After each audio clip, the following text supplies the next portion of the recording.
MSTB miing tabiribasingbu ahanbamaktada taramna okchabagalonena nomaitheng kunjisoina khurumjari maraki pau miyamda pijari ngasi Water Resources and Relief and Disaster Management Minister Sri Awangbong Newmine Right to Information Week Celebration 2023 hawdokre ngasi gi tharo madu niti ai pai chuthe kaisampata leiba DIPR gi auditorium da wangthokibani tharo madu da wangang laduna Minister Awangbong Newmine hai Right to Information Act asi yamna maru iba act amani India si khwaidagi chawba democracy chapa leiba ama oibana leiba asida afaba lenga ama leinabagi damak transparency amasung accountability ohenbada ek asi yamnamak darkar oi amadi lengak na pai tongan tongan ba thabak sing amadi lengak ki thabak thawong sing mipung khuding khangnabagi hak leibana ek asi khangba mipung khudingmak darkar oi haiki Tharamadu saruk yakiba Sri M.H. Khan na haikibada samas ama chawkhatbada yariba makai transparency leirabadi chawkhat khongthangda mahai yangani haiki ngasi gi tharonga mari lenena state level workshop amasu pangthoki workshop aduda resource person sing oina Dr. C.H. Narendra Singh amadi Rinku Khumukcham saruk yaki ngasi gi tharamadu M.H. Khan additional chief secretary Sri Oinam Sunil Singh State Chief Information Commissioner na function gi president amasung guest of honor oina saruk yaki ngasi gi tharamadu Manipur Information Commission na Department of Personnel and Training Ministry of Personnel Public Grievances and Pensions Government of India gi sponsorship makhada sinbani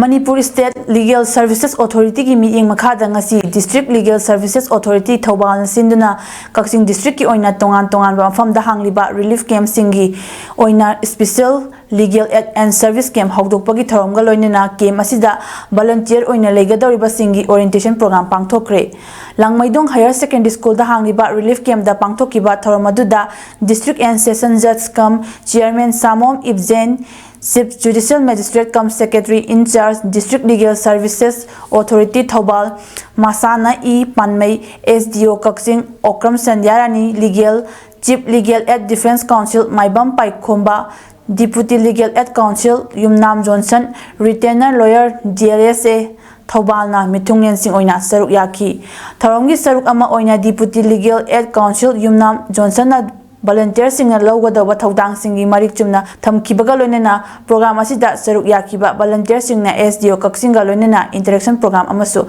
pangthoki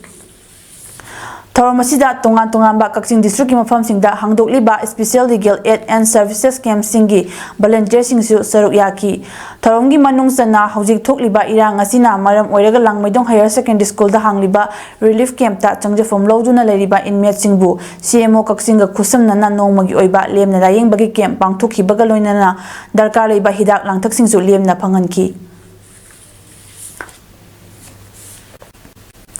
Setliba sahi asigi me humdagi Manipur da thokliba thokhaningdaba thaudokta imaleba Manipur gi damakta thawai katkraba athobasing amadi kokila laubasing na minungsi leitana hatopi kraba Hemanjit amadi Linthoingambigi gi mafamda kairak maira paibilup amadi kairak United Development Association kudana punna sinduna kairak yawabong kaithel community hall da haikat lekat tambagi tharom ama ngarang pangthokre Haikat lekat tambagi tharom da kairak ki manung da leiba club NGO mahairoi sing maya paibi ima sing na saruk yaki bagalonena Manipur da NRC chatna halu Manipur da lenga ani leiba yaroi lanjenarak liba myoi sing masa yumda halhanba lenga na athuba matamda singadabani Manipur da gi narco terrorist maru phangna muthatkadabani Manipur da athuba matamda santi purak halu ima leiba na yaifari haibana singba kolaw sing lauki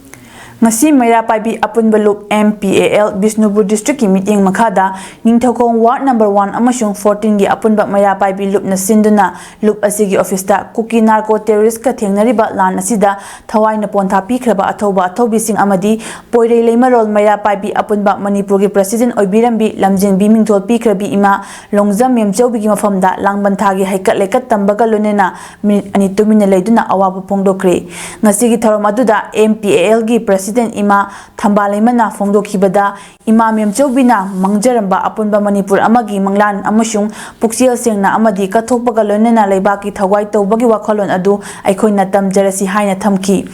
MPAL gi Assistant General Secretary Ima Kiran na Fongdokhibada haujik soknariba lan asida aikhoina kayam kuina Central Government ki yaka ngaiduna lekhigadoribano haina hangbaga loinena iramdam asida leiminariba yelhomi khudingmakna isana isagi leiba ngakminabagi warep lobagi matam ori haina fongdokhi mahakna makha takhibada kuki narco terrorist singna tamthina hatopikhraba icha ani linthoingambi amasung hemanjit mihata chenaba maraleba miyoi sing athuba matamda chirak pibaga lonena thawai yaudraba haksang sing imung manungi miyoi singda sinabinaba manipurgi lingak mphomda thamki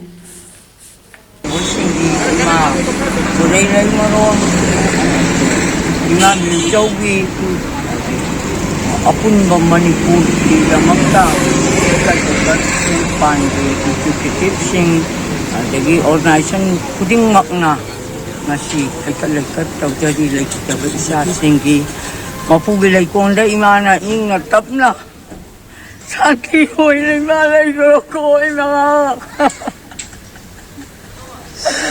amuan limala ko imana Ikaw mo pagtak bilang mo na. Hindi mo kami. Alam ko na. Ang wala ang ulo na mo. Di ba natagpil ang mamayang kapuksing ko ay mamayang itabag-taw na dito mo ko ay bilang pero kanan natagpil doon mo si Kuya. Ya kharaban numi asila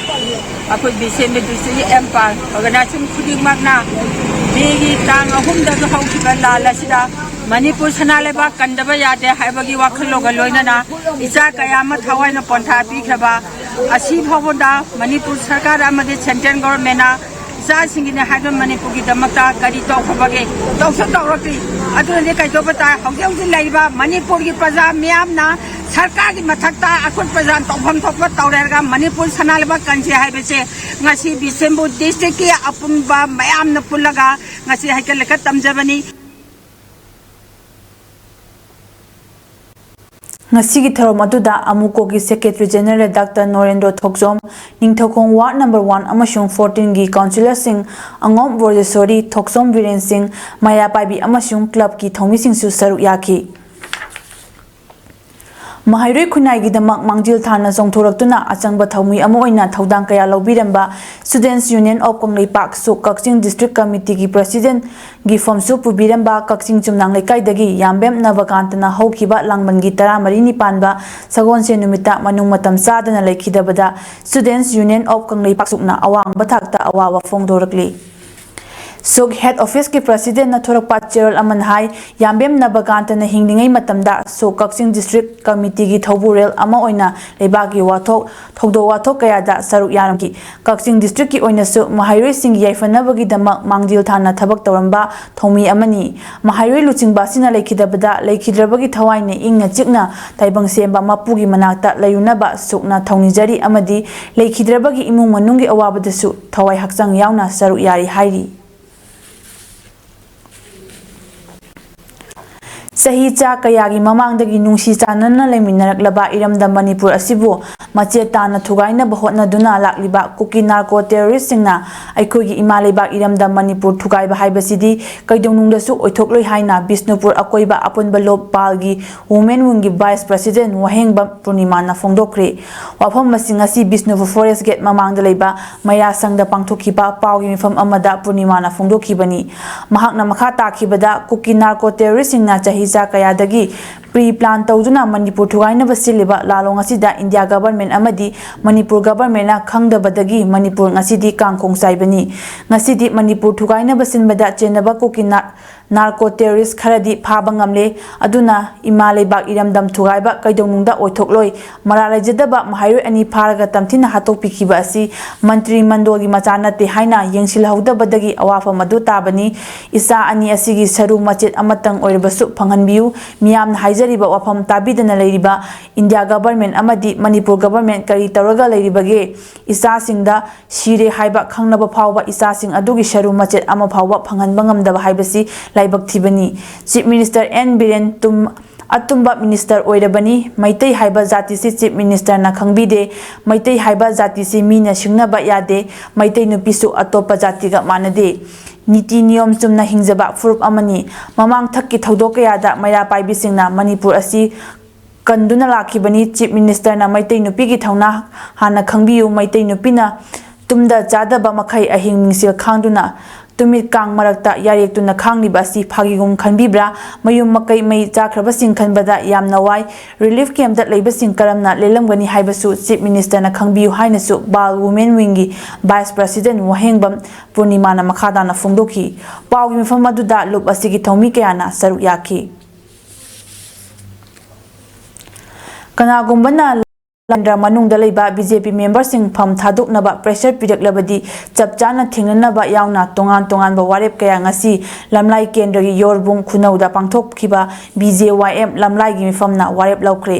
हौजिक लेरिबा इरांग असिगा मरी लेनेना BJYM lamlai ना सिंदुना पांगथोकपा मिफम अदुदा BJP lamlai केंद्रगी लुचिंगबा अमदी अतै लुचिंगबा कयासु सरुक याखी मिफम अदुना हौजिक लेरिबा इरांग असि chief minister N बीरेना मणिपुरदगी पोपी मुथतनबा होटनरुबा ड्रग कया फागत मरा लेबसिंग जेराक पीबा हौरकपा नारोल चंगनपा मिरेबा मचासिंग तकथोखिबदा बायोमेट्रिक लौबा हौरकपा रिजर्व फॉरेस्ट लेशिलंबसिंग तकथोकपा यावना लो चटनदना लेरंबसिंग चटनहनबा होटनरुबदगी कुकीसिंगना लान हौरखिबा ओइबना चीफ मिनिस्टर एन बीरेन तौबा थबक खुदिंगमक्ता अफबा थबकसिंग सौगतपा कुकीसिंग थिंगनबदा यलहौमिसिंग पुन्ना थिंगनबगी तंगाई फदबा लै हाइना थाजबा लेबना अखोगी अपुनबा सक्तमदा लाना चटखिदनबा पॉलिटिकल पार्टी अमदी लुपसिंगना तौबीदनबा अपील तौबा लोइनना पॉलिटिकल पार्टी अमदी लुपकी खेतनबा थमलगा थबक तौरकलबदी मदुगी मायोक्ता लेपा हौजिक थिंगनरिबा लान असि बीजेपी मेंबरना फम थादोकपना अरोइबा पांबै ओरोइदबना कनागुम्बना बीजेपी की थौमिसिंग फम थादोकनबा हायरकपा थोकलबदी इरांग असिगी खुदोंचाबा लौरगा मसागी पॉलिटिकल की खुदोंचाबा लौनबा होनरकपनी हाइना लौबगा लोइनना चपचाना थिंगनबा हाइबा वारेप लौख्रे हाइरी